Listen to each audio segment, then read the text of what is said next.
안녕하세요. 대기업 시청자 그리고 이어공룡 주주 여러분들. 저는 이어공룡과 관련해서 여러분들이 투자하시면서 알아야 되는 중요한 이슈와 주가 영향을 미칠 만한 요소들 하나하나 알려드리는 멘토 이준욱입니다. 자, 우리 이어공룡 오늘 지수가 폭락에도 불구하고 단기적인 주가 상승이 나왔습니다. 그래서 그 의미 어떤 것을 가지고 있는지 잠시 뒤에 함께 알아보도록 하겠고요. 우리 이어공룡이 최근에 이 정부의 댐 건설 발표 속에서 주가가 올라갔기 때문에 이와 관련된 이슈 체크 함께 해보도록 하면서 향후에 우리가 알고 있어야 되는 리스크적인 부분과 또 일정들은 무엇이 있는지도 전반적으로 오늘 또 체크해보는 시간 가져보도록 할게요. 자, 우선 이하공룡이 상승하게 된 배경부터 보게 되면 정부가 14년 만에 다목적 댐을 만들겠다라는 발표 속에서 주가 상승이 나왔습니다. 이게 무엇보다 시장에서 부각을 받게 된 게 댐을 한 개, 두 개 건설하겠다는 것도 아니고 무려 14곳이나 건설을 하겠다라는 대규모 발표가 있었기 때문에 주가가 크게 상승을 했는데요. 우리 이하공룡 같은 경우에는 뭐 철도, 교량, 정부 정책들이라든지 특히 옛날에는 4대강 복원 테마 대장주의 역할을 해줬던 종목이기 때문에 향후에 또 이런 다목적 댐과 이런 비슷한 프로젝트의 주요 건설업체로 참여할 가능성이 시장에 좀 부각이 됐다라고 보시면 될 것 같습니다. 하지만 아직까지는 이게 뭐 사업을 직접적으로 참여했다라던가 뭔가 수주계획을 갖고 온 것이 아니기 때문에 단기적인 테마로 좀 보시는 것이 어떨까 이런 또 생각이 드네요. 하지만 향후에 정말로 이하공룡이 참여한다 이렇게 되면 좀 얘기가 달라진다라는 점 알고 계시면 좋을 것 같고요. 자, 이어서 우리가 알고 있어야 되는 리스크적인 부분에 대해서 좀 함께 얘기해 보도록 하겠습니다. 자, 댐 하게 되면 이게 바로 진행이 되는 것이 아니라 여러 가지 넘어야 될 산들이 많은데 그 중에서 현재 가장 큰 문제가 되고 있는 것 중에 하나가 바로 이 주민들의 동의가 될 것 같습니다. 일단 법적으로 이게 뭐 과반수 이상을 넘어야지 댐을 건설할 수 있다 뭐 이런 건 아닙니다. 정부가 그냥 힘으로 밀고 붙이면 들어갈 수는 있지만 이게 아무래도 정부도 이 시민의 입장을 함께 고려를 해야 되는 부분이다 보니까 이 주민들의 목소리를 모른 채 할 수는 없다라는 거죠. 그렇기 때문에 주민들의 동의 문제가 첫 번째는 리스크적인 부분이 될 것 같고 두 번째는 예산 확보가 또 문제가 되고 있습니다. 이게 14개의 댐을 짓다 보니까 많은 규모의 자금이 투입하게 되는데 이 자금을 어떻게 투입할 건지 그리고 얼마나 들어갈 건지가 아직까지 미확정이 됐다라는 부분도 리스크적인 부분으로 이어질 수 있을 것 같고 이어서 뭐 환경 오염이라던가 그 다음에 뭐 수몰 지역에 대한 난간 보상 난간 이런 부분들도 충분히 리스크적인 부분으로 이어질 수 있다라는 점 알고 계시면 좋을 것 같습니다. 하지만 우리가 또 반대로 생각을 해봐야 되는 것이 리스크라고 하는 것이 이게 해결이 되면 또 호재로 이어질 수 있거든요. 그래서 요거를 앞으로 어떻게 풀어나갈 것인가 그거에 따라서 주가는 다시 한 번 더 변동성을 일으켜낼 수도 있다는 점 우리가 인지를 하고 계시면 좋을 것 같습니다. 자, 그래서 뭐 그와 관련된 뉴스를 하나 좀 읽어볼 거리가 있어서 가져와 봤는데 마냥 환영받지 못하는 신규 댐 주민 반발로 인해서 최대 난관을 겪고 있다라고 합니다. 자, 해당 내용을 보게 되면 자, 환경부는 의견 수렴을 거쳐서 연내 후보지를 최종적으로 확정하기로 했는데 자, 여기서 우리가 또 힌트를 하나 얻을 수 있죠.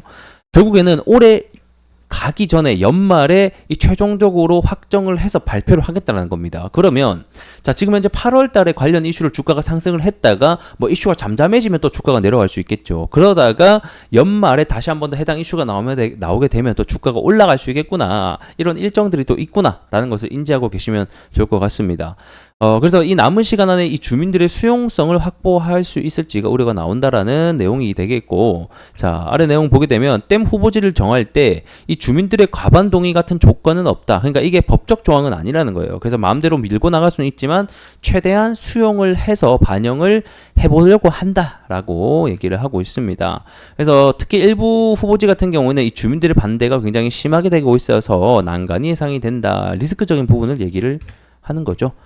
그래서 아래 내용을 보게 되면 뭐 다양한 피해적인 부분들이 나오는 것 같습니다. 환경 문제도 있고 뭐 수몰이 돼서 뭐 아예 분리가 되는 경우도 있고 뭐 이런 부분들이 있기 때문에 이걸 어떻게 해결하느냐가 중요한 부분들이 된다라고 보시면 될 것 같습니다. 그래서 뭐 이런 김문수 단양 군수도 이런 후보지 선정은 있을 수 없다라고 얘기를 하고 있네요.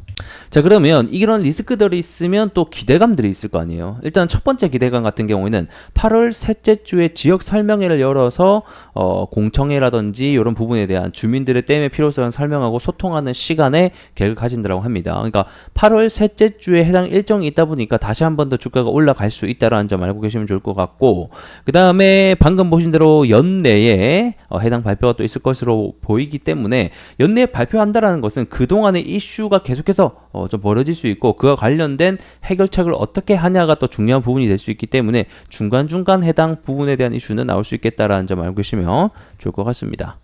자, 이제 차트로 넘어와서 함께 좀 포인트 잡아보도록 하겠습니다. 자, 오늘 주가가 7% 정도 상승이 나왔습니다. 어제 시간 외로 조금 등락이 있었던 걸로 저는 알고 있는데, 자, 어제 시간 내로 한 조금 움직여 주다가 고가가 보자. 고가 한 3.6% 정도 상승이 나왔다가 또 시간으로 막판에 빠지게 됐네요. 그래서 시간 내로 상승이 일으켜주면서 오늘 장중에서도 주가 7%까지 좀 상승이 나왔다. 근데 여기서 이제 우리가 알고 있어야 되는 포인트는 뭐냐면, 첫 번째는 시장이 현재 지금 코스닥이 3% 넘게 하락을 하고 있습니다.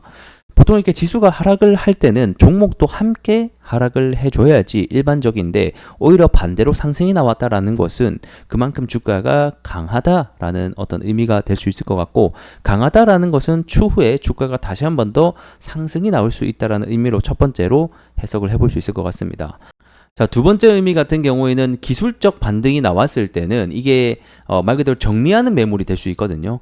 제가 오늘 이하공영 그리고 댐 관련해서 호재 거를 좀 찾아보니까 없었어요. 그 말인즉슨 기술적 반등에 의해서 주가가 상승을 했다라는 의미인데, 이것은 위에서 물량을 빠르게 정리하고 앞으로 하락에 나올 수 있으니 물량을 정리하기 위한 기술적 반등이 나올 수 있다, 이렇게도 해석을 할 수 있거든요. 그래서 결국에는 앞으로 그리고 차후에 주가가 어떻게 흘러가냐에 따라서 오늘의 상승이 정리하는 물량이 될지 또는 추가 상승이 나올 수 있지가 좀 갈릴 것 같은데, 현재는 오전 장중이라서 장 마감을 하는 시점에 이 캔들이 어떻게 또 형성이 되냐에 따라서 해석이 갈릴 수 있으니 우리가 이런 부분들을 좀 잘 알고 계시면 좋을 것 같습니다. 그래서 일단은 보게 되면, 자, 이쪽에서 일단 박스권을 만들고 있죠. 그래서 이 박스권의 저점을 이탈해서는 안 됩니다. 그래서 여기 이제 저점을 이탈한다라고 하는 것은 단기적으로 하락으로 이어질 수 있는 부분이다 보니까, 일단 단기적으로 보시는 분들은 요게 이탈하느냐 안 하느냐가 중요할 것 같고, 그 다음에 이제 상승을 일으키기 위해서는 요 추세가 조금씩 올라가고 있잖아요. 전점이, 맞죠? 그래서 요게 이탈을 안 하고 저점이 계속 올라가는 흐름들이 나와줘야지 다시 한 번 더 고가를 올라가는 부분들이 나올 수 있다. 기초적으로 봤을 땐 이렇게 보시면 될 것 같습니다. 그래서 만약에 요거에 이제 이탈을 한다라고 하게 되면 여기 이제 갭이 있기 때문에 갭이 메워질 때까지 주가가 단기적으로는 또 조정이 들어갈 수 있으니 이런 부분들을 확인해 보시면 좋을 것 같고, 주가가 단기적으로 상승이 나오기 위해서는 저점을 들어준 행위가 나와야 되기 때문에 저점을 계속 들어준다라고 하면 주가가 다시 한 번 더 고점을 돌파할 수 있을지를 좀 지켜보자, 이렇게 설명드리도록 하겠습니다. 자, 오늘 영상은 여기서 조금 마감을 해보도록 하겠고요. 전 또 다음 시간에 더 나은 내용으로 여러분들께 인사드릴 수 있도록 하겠습니다. 고맙습니다.